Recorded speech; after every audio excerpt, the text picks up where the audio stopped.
In today's video, I'm going to teach you how to sync records in Airtable bases using sync table views. If you've been searching for a way to streamline and synchronize your data across different Airtable bases, then this guide is perfect for you.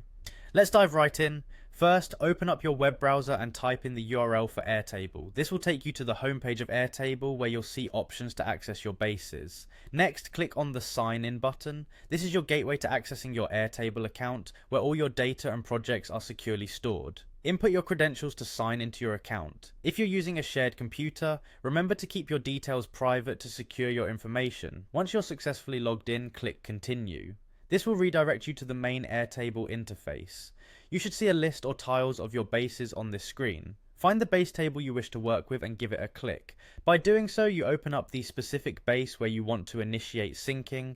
In the top bar of your base view, look for an option labeled Share and Sync. Tap on it. This will open a series of options to manage data sharing and syncing. One key feature you'll find here is sync data to another base. Click on this option to proceed. This step is about preparing your data for synchronization across bases, which is crucial for keeping your tables current across different projects or teams. Now you'll see an option to allow data in this view to be synced to other bases.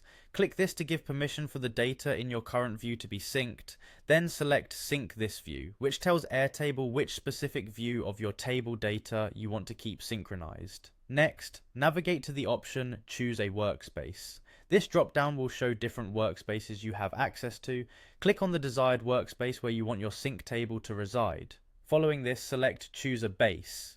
This is where you will specify the exact base in the chosen workspace where your data should sync. After your workspace and base are selected, click on the desired base table. This is like pointing your sync tool exactly where you want your data to go. At this stage, you'll click Create Table, starting the process of creating a new table that will host the synced data. Finally, tap on Create a Synced Table that will be kept up to date as this data changes. Congratulations, you've just set up a sync, ensuring that data in your current view will automatically reflect any updates. Leveraging Airtable's sync feature can significantly reduce manual data entry, improve consistency, and enhance collaboration efficiency. Thank you for following along in this tutorial. Don't forget to subscribe for more helpful Airtable guides. Happy syncing!